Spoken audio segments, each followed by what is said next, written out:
नमस्कार दोस्तों। Supreme court ने मोदी सरकार के वक्फ कानून को पलट दिया है। मोदी सरकार के कानून पर हंटर चला दिया है। वक्फ कानून की कई धाराओं को पूरी तरह से रद्द कर दिया है। एक तरीके से कहा जा सकता है कि मोदी सरकार को सुप्रीम कोर्ट ने करारा झटका दिया है। तो सुप्रीम कोर्ट में क्या हुआ, कैसे आया ये फैसला, सब कुछ समझेंगे। हमारे साथ इस मामले में पिटिशनर और सुप्रीम कोर्ट के वरिष्ठ वकील नरेंद्र नाथ मिश्रा जी हैं। अभी थोड़ी सी देर के बाद इनकी प्रेस कॉन्फ्रेंस होने वाली है, लेकिन इससे पहले हमने इनको पकड़ लिया है।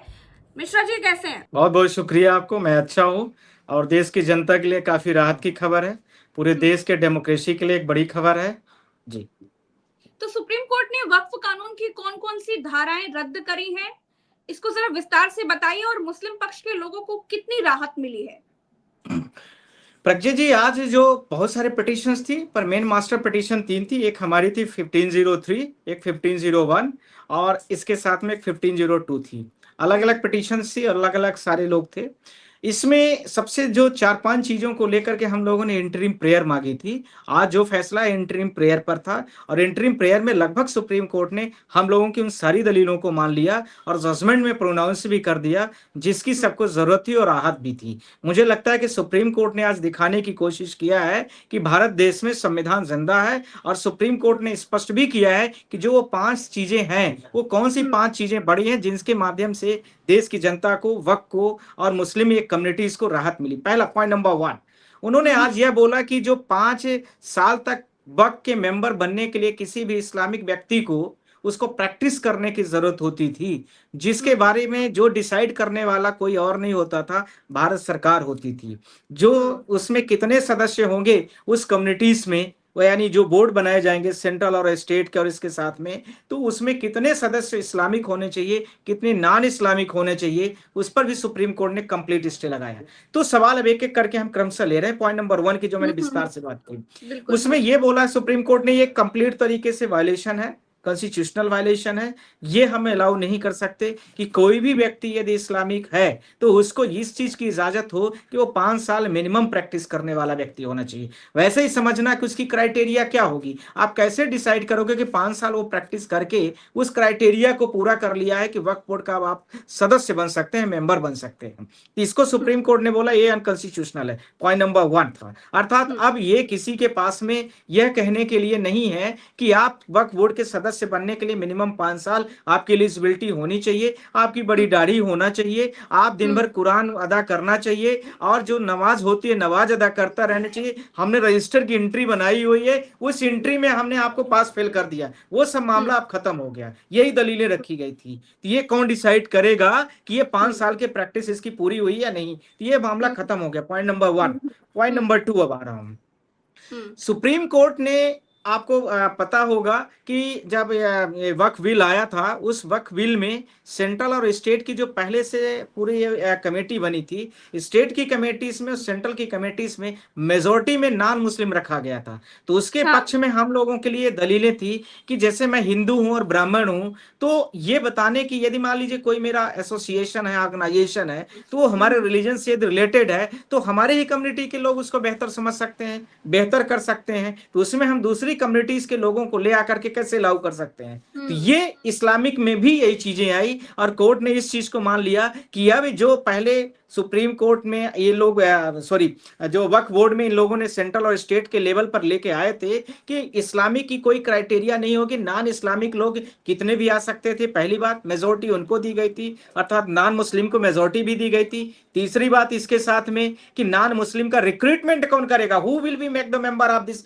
कम्युनिटी से, तो वो डिसाइड कौन करेगा, सेंट्रल का है यदि बोर्ड तो सेंट्रल करेगी, स्टेट का है तो स्टेट करेगी। और इसके साथ में जो इसका सीओ ऑफिसर होगा वह भी जो है तो सेंट्रल गवर्नमेंट करेगी। तो सुप्रीम कोर्ट ने इस पे भी कंप्लीट तरीके से स्टे लगा दिया। उसमें बोला कि ये चीजें नहीं मानी जाएंगी आपकी, ये कंप्लीट तरीके से वायलेशन है। और इसमें लिमिट लगा दी Pragya ji, very important things is there. 3 लोगों से ज्यादा आप सेंट्रल की कमेटी में गवर्नमेंट के पास कोई भी पावर नहीं होगा कि मुस्लिम जो वक्फ बोर्ड का कमेटी है उसमें 3 लोग नॉन मुस्लिम बनाए जा सकते हैं, और वो भी जो होंगे वह भी मुस्लिम कम्युनिटीज के होने चाहिए। सेंट्रल के यस। पास यह पावर होने, करेक्ट बात समझ में आ गई होगी। ओके। तो स्टेट में और सेंट्रल में दोनों में इन चीजों को जो नॉन मुस्लिम की मेजोरिटी बनाई जा रही थी इंटेंसली उनकी जमीनों को लेने के लिए, वह पूरी तरीके से फैसले में आ गई चीज, वह खत्म हो गया है। यह पॉइंट नंबर 2 था। अब आ रहा हूं पॉइंट नंबर 3 में। इसी के साथ में आपको पता होगा कि कोई भी लैंड एक्विजिशन का यदि प्रोसेस हो तो सबसे बड़ा ऑफिसर होता है जिले का कलेक्टर।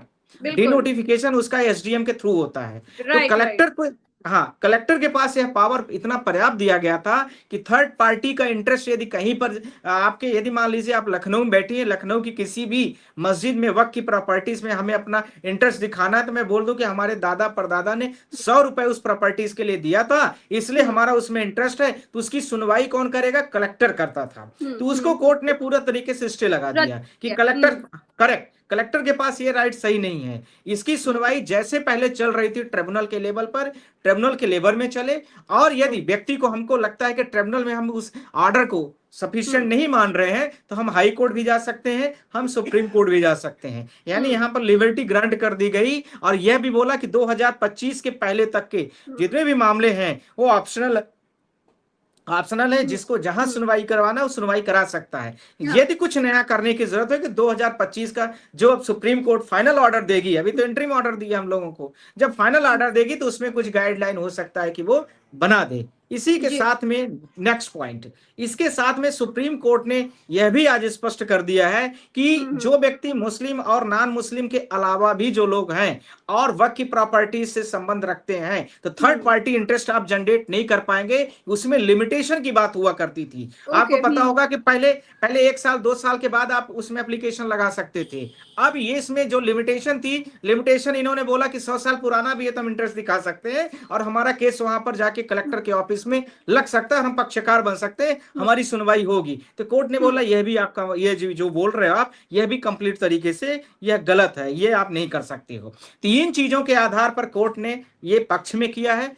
पक्ष के बाद में कोर्ट में कुछ चीजों को हम लोगों को भी बोला कि इसमें हम कुछ ज्यादा नहीं करेंगे, क्योंकि ये, और दूसरा पांचवा पॉइंट भी मैं आपको बताना चाहता हूँ। 5वें पॉइंट में कोर्ट ने बोला है कि यदि कोई रीतियों से बना हुआ कानून है, रीति और समाजों पर क्योंकि जॉन लॉक ने बनाया था जब लॉस को, उसने स्पष्ट किया था कि जो रीति रिवाजें हैं उसी पर हमें कानून बनाना है। तो रीति रिवाजों पर आधारित वक्फ बोर्ड का कानून है, तो इसलिए हम इसमें बहुत ज्यादा इंटरफेयर नहीं करेंगे, ये ध्यान देने की आवश्यकता होगी। ये बड़ा, एक बहुत बड़ा, मतलब रीति रिवाज इस्लामिक कस्टम जो को था, रद्द कर दिया है। मिश्रा जी, ये बताइए कि ये कहा जा सकता है कि एक तरीके से सुप्रीम कोर्ट ने मोदी सरकार के फैसले को पलट दिया है? प्रज्ञा जी, आपको जान के खुशी होगी कि जब ये बिल आया था तो इसमें लगभग 200 कुछ एमपीज ने इसमें, इसके फेवर में पार्लियामेंट में, और 100 कुछ मेंबर्स ने लोकसभा में इसमें मेजोरिटी दी थी। ये अकेले कहना कि मोदी नहीं, मोदी के साथ में जितने भी एमपी थे, जितने अलायंस थे, उस अलायंस को सबको कोर्ट ने आज मतलब एक्सपोज कर दिया। इवन मैं आपसे आज ये भी बोलना चाहता हूँ, इस मैटर में आज रविशंकर भी आए थे, हमने उनसे बोला भी कि भैया आज आप क्यों दिख गए, वो हंसने लगे। मतलब जो राजनीति में आते हैं वो भी आज सारे लोग दलीलों में लेने आए थे कि शायद सुप्रीम कोर्ट हम लोग जा रहे हैं तो कुछ अच्छा हो सकता है। तो ये भी ध्यान रखने की जरूरत है कि ये पूरा का पूरा सुप्रीम कोर्ट ने आज सबको नकाब कर दिया है। सुप्रीम कोर्ट ने मोदी सरकार और मोदी सरकार के जितने मिनिस्टर हैं नॉन कैपेबल मिनिस्टर हैं, अर्थात इसका मतलब जो अनकॉन्स्टिट्यूशनल तरीके से लॉस को लेके आए थे उसको सुप्रीम कोर्ट ने आज पूरी तरीके से खत्म किया है जी। और इसके साथ में जी जी जी जी इसके साथ में सुप्रीम कोर्ट ने इसके साथ में सुप्रीम कोर्ट ने हम लोगों को कुछ चीजों को लेकर के यह भी बोला है कि हम कंप्लीट तरीके से अभी इसको बिल को नहीं खत्म कर रहे हैं, यह भी ध्यान रखने की आवश्यकता है। जो गड़बड़ियां है उसको सुधारने के लिए पूरे मौके दिए जाएंगे, और साथ में जो फाइनल जजमेंट आएगा, प्रोनाउंस किए जाएंगे, उसमें सारी चीजों को क्या कैसे किया जाए उस पर हम करेंगे बातचीत। तो यह भी ध्यान रखने की जरूरत। ये कानून आने के बाद आपको क्या लगता है कि प्रथम दृष्टया आपको क्या लगता है कि ये क्यों लाया गया था? इसके पीछे सरकार की क्या मंशा थी? नरेंद्र नाथ मिश्रा जी क्या सोचते हैं? मेरे सिर्फ एक ही कॉन्सेप्ट है उस पे। कोई भी जमीन प्राइवेट हो या कोई भी गवर्नमेंट जमीन हो, हाँ। कोई भी यदि जमीन किसी थर्ड पार्टी को आपको देना है, बाय द वे हमें ही जमीन, सरकारी जमीन में कुछ गवर्नमेंट के प्रोजेक्ट्स बनाने हैं, कुछ करना है, तो हम कलेक्टर के थ्रू ही जमीन को अपने नाम पर लेंगे। तो यह बड़े जो बिल्कुल। पॉश एरियाज हैं, दिल्ली में हो, मुंबई में हो, आपके लखनऊ में हो, कहीं भी भारत देश के जो हैं, लगभग 40 लाख हेक्टेयर जमीनें जो हैं, लगभग, जो मोटा मोटा मैं डेटा आपको दे रहा हूं, ये डेटा बड़े बड़े बिजनेसमैनों को काम के नाम पर दिए जाएंगे और बहुत सारी चीजों के नाम पर दिए जाएंगे, तो जिसमें मतलब यह सरकार होगा। की नजर वक्फ की जमीनों पर थी।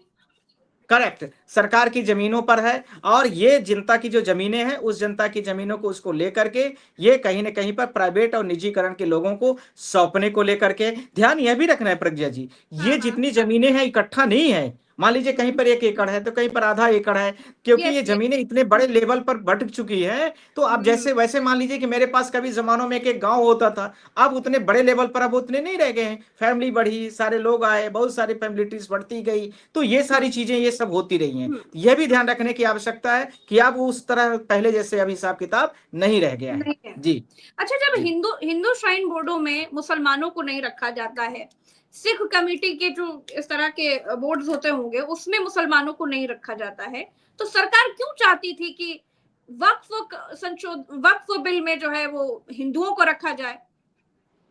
देखिए प्रज्ञा जी, ये कुल मिलाकर के एक साजिश के तहत किया गया एक काम था, जिसमें भारत सरकार की पूरी नीति स्पष्ट थी, इंटेंशन क्लियर था।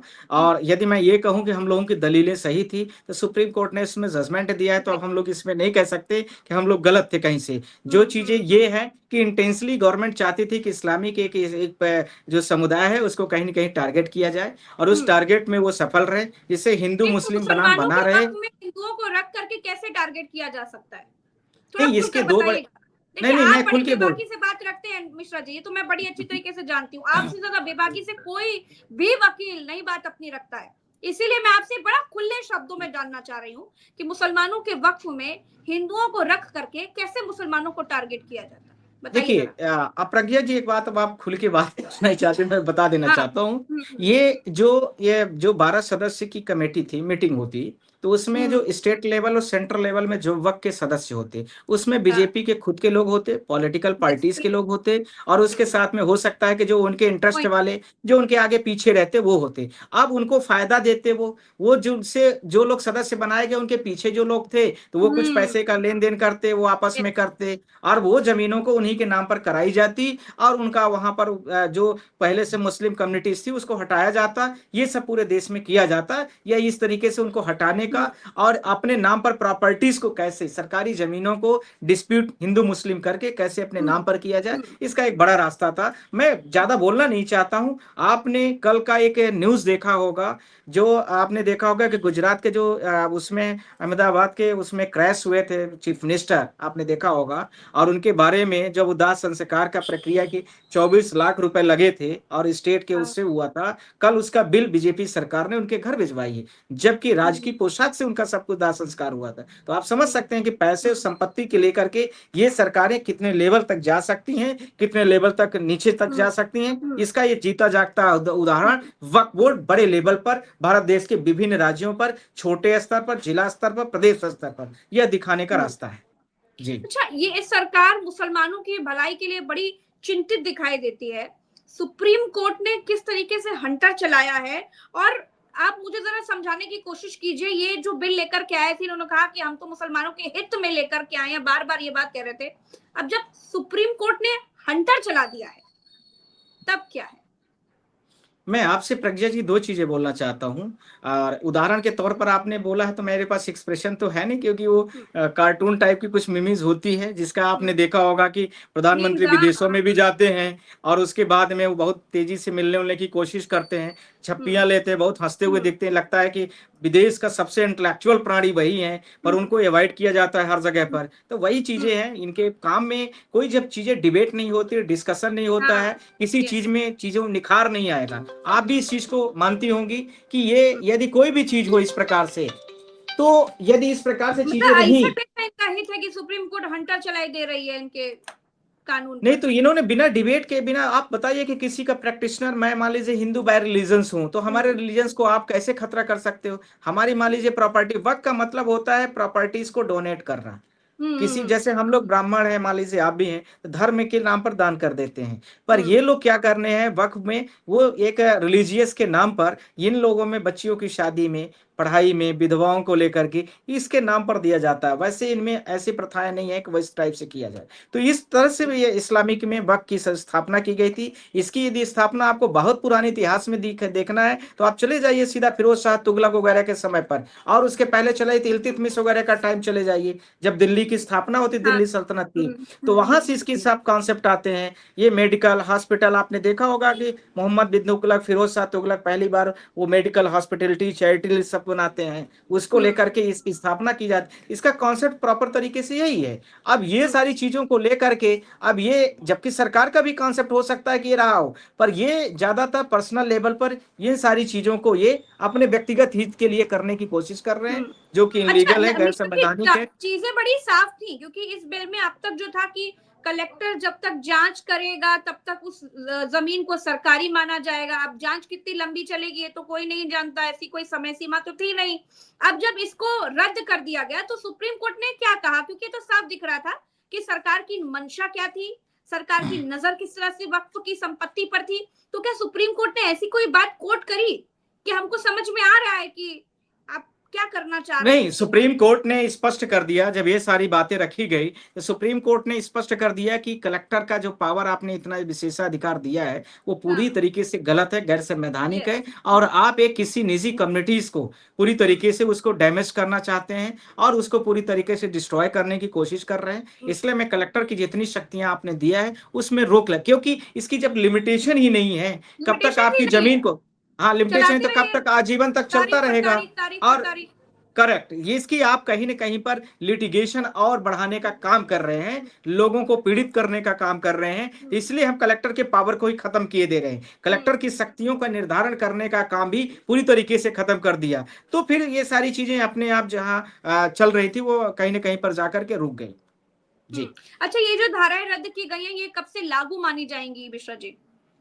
देखिए अब ये फाइनल जजमेंट तक ये सारी चीजों को दे दिया गया है, और ये जो धाराएं सुप्रीम कोर्ट का जब जजमेंट फाइनल आ जाएगा, अभी फाइनल जजमेंट आने में टाइम लगेगा, तब तक के लिए जो आज सुप्रीम कोर्ट ने ऑर्डर पास किया है ये सारे पास रुके रहेंगे। डिनोटिफाइड का भी कोर्ट ने बोल दिया, ध्यान रखने की आवश्यकता है, मुझे वो पॉइंट स्किप हो गया था। डिनोटिफाइड कर दिया गया, अर्थात जिन जमीनों को डिनोटिफाइड करने के लिए कोर्ट ने बोला था वो यथास्थिति में बनी रहेंगी तब तक, जब तक कि फैसला कंप्लीट तरीके से नहीं आ जाता है। अर्थात समझ में आ गया कि जब तक सुप्रीम कोर्ट सारा फैसला नहीं दे देती है तब तक ये सारी कुछ भी प्रॉपर्टीज में छेड़छाड़ नहीं करेंगे। जबकि सुप्रीम कोर्ट में जो हमारे भारत देश के सॉलिसिटर जनरल है एसजी तुषार मेहता जी ने एक एफिडेविट भी दिया था कि जब तक मैटर चलेगा तब तक हम कोई भी इंटरफेयर नहीं करेंगे, जमीनों को लेन देन नहीं करेंगे। तो उस पर रोक लगी थी, तो सुप्रीम कोर्ट ने इस पे भी बोल दिया है कि आप तब तक कुछ भी नहीं करेंगे, तो ये भी स्पष्ट हो गया है। हाँ, तो यथास्थिति तब तक, हाँ बड़ी राहत है, करेक्ट। तो मुझे लग रहा है कि कोर्ट इसमें काफी रिलीफ देगी, क्योंकि आगे हमारे जो सुप्रीम कोर्ट यही कर देंगे, मुझे लगता है जस्टिस बी आर गवई, अब इनका कार्यकाल ज्यादा है नहीं, तो हो सकता है कि यदि आगे गया लिंगर ऑन हुआ तो जस्टिस सूर्यकांत आएंगे, फिर नागरत्ना जी आ रही, तो वो तो बहुत डेमोक्रेटिक जस्टिस है नागरत्ना, तो उनसे तो काफी बड़ी देश की बड़ी सारी उम्मीदें होंगी। मुझे लगता है कि ये जस्टिस बी आर गवई भी काफी चीजों को करेंगे। जी। अच्छा, जब ये रद्द किया गया, हंटर चलाया सुप्रीम कोर्ट ने एक तरीके से मोदी सरकार के इस कानून के ऊपर, तो आपको क्या मतलब उधर के पक्ष ने क्या कहा, सरकार ही पक्ष उधर के अब आपने ऐसी बात पूछ लिया है कि जिसको मैं बोलूंगा तो शायद मेरे कंटेंट के दायरे में न आए। मैं आपको खुल के बोलना चाहता हूं कि जब ये पंडित रविशंकर भी जी थे और इसके साथ में तुषार जी भी थे और राकेश द्विवेदी जी भी थे, जो सीनियर बहुत सारे और भी थे जी वगैरह, मैं नहीं बोल सकता कि बाहर आकर के कितने उनके फोन आए, किनारे उधर जाके खड़े हो गए कोर्ट के कोने में और बेचारे फोन पर फोन अटेंड कर रहे थे, आपस में गुफ्तगू कर रहे थे, शायद परिचर्चा कर रहे थे। हमने पंडित रविशंकर जी को बोला भी, मैं बोला भैया कोर्ट में भी आया करिए, वकील हैं आप, तो हंसते हुए बोले यार तुम लोग ऐसे रोज करवाओगे तुम क्या आए यहाँ पर। तो ये भी सारी बातें थी, तो आपस में तो हम सब बात ट्यूनिंग रहती है। तो ये जैसे ही जजमेंट आया तो मुझे लग रहा है कि हाई कमान का उनके फोन आया होगा सॉलिसिटर एसजी के पास, क्योंकि न्यूज़ें पूरे देश में चल गई थी। तो ये सारी चीजें रही और उसके बाद वो फिर मुझे लगता है कि 1-2 घंटे तक किसी मेट्रो में अपीयर भी नहीं हुए होंगे। उसके बाद तो इधर उधर हो गए। तो ये सारी चीजें हैं और मुझे लगता है कि काफी शॉक भी उनके लिए न्यूज रही होगी, क्योंकि मुस्लिम काफी पक्ष के लिए उम्मीद की। कितनी राहत है नरेंद्र मिश्रा जी?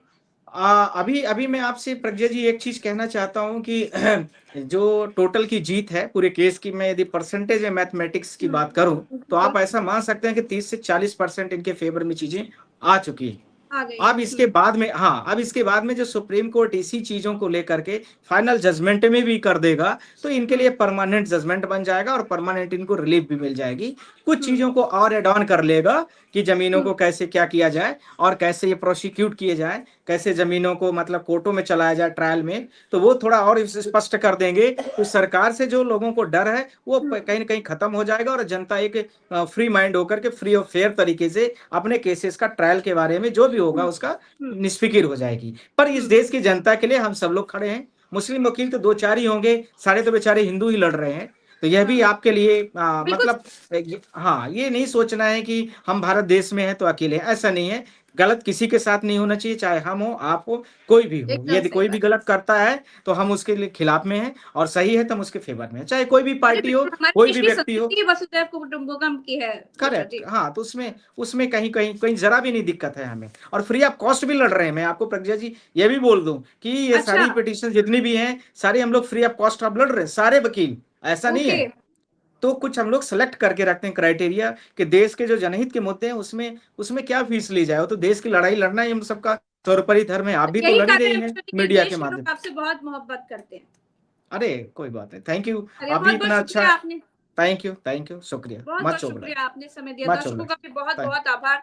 तो जिस थैंक तरीके यू। से सरकार की मंशा इस कानून में, इस बिल में साफ तौर पर दिखाई दे गई, वो ये बताता है, इसका सीधा सा मतलब है कि सरकार की नजर वक्फ की संपत्तियों पर थी, वक्फ की जमीनों पर थी, जिसके बाद सुप्रीम कोर्ट ने इस मंशा को समझते हुए कई महत्वपूर्ण धाराओं को रद्द कर दिया है और एक तरीके से मोदी सरकार के इस कानून को पलट दिया है। तो हमारे साथ इतना ही। चैनल को सब्सक्राइब कीजिएगा ताकि हर एक खबर आप तक पहुंचती रहे। वीडियो को शेयर कीजिएगा। नमस्कार, जय हिंद।